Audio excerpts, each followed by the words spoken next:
What's up, guys? Bulba the Fell-Handed here, bringing you another amazing Tier 10 battle. Now, here we are on South Coast, standard battle, in the E-100 German Tier 10 heavy tank. Now, this is my 4,000th game in the E-100. I used to run this tank all the time, kept getting fucked over by mediums. Eventually I said, you know, fuck it, maybe there's something to this medium thing. Hint, there is.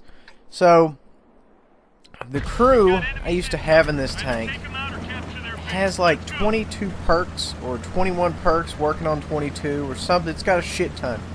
It originally started out my E75, then I moved to Tiger 1, then I moved to the Hundo, and I stayed in the Hundo for a while, and then I moved to the Leo, and so it's a very solid crew. The one I've got in there now has only got about 6 or 7, I think. Fuck, I don't know. Anyway, decided for the 4,000th game to go ahead and show this. As far as the tank goes, you know, historically they made 2 of them. They had the hulls that were captured in World War II. Originally it was supposed to use a Moss turret, which, you know, would have looked gay. This turret is designed by Krupp. Very good turret, very solid, very angular. So yeah, it's a good tank. Very low penetration, so you kind of have to shoot hatchets to make the most of it.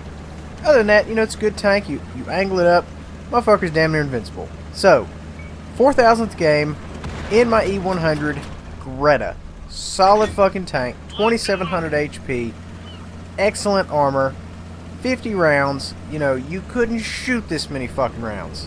So, loads and loads of ammo. 750 a shot, 235 standard pin, so it's good.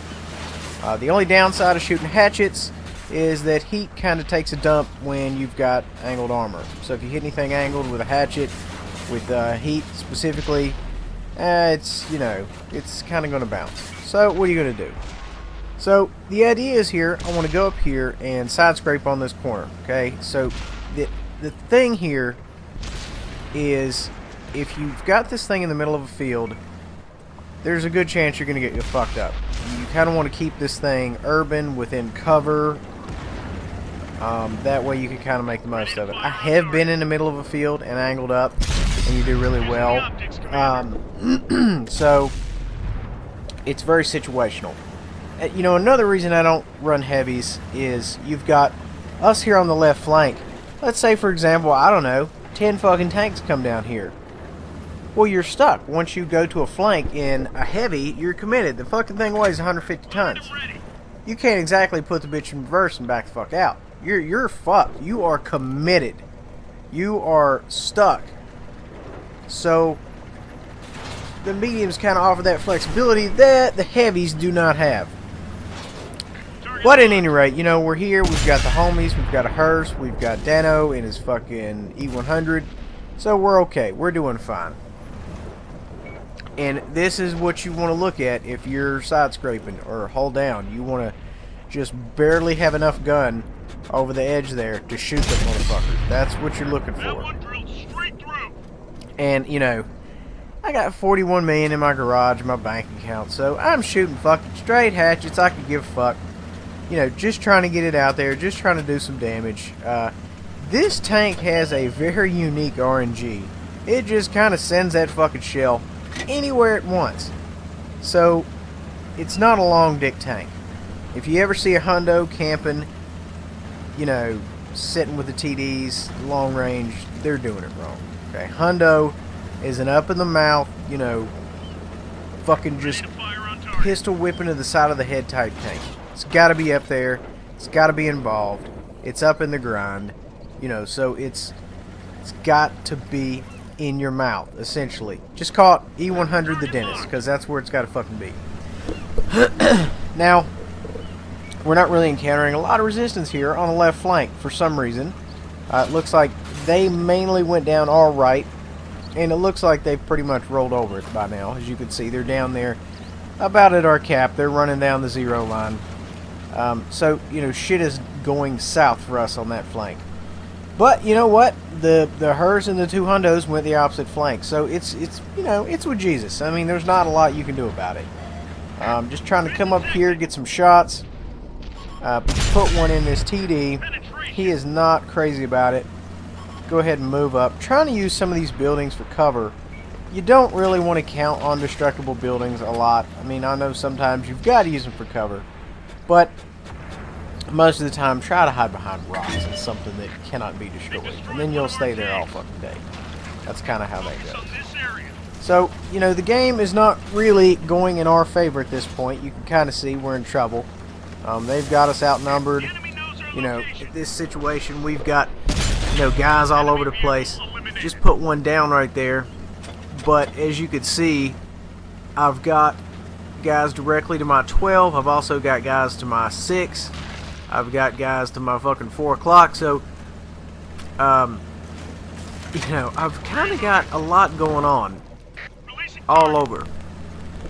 So at this point, I'm just trying to push up here, do some damage. I know. Realistically speaking, there's no way we can bring this thing to an end. We're gonna get taken out. I understand that. I am fully aware. I've got Artie shooting me. I've got a hundo up here. Excuse me, 2 hundos.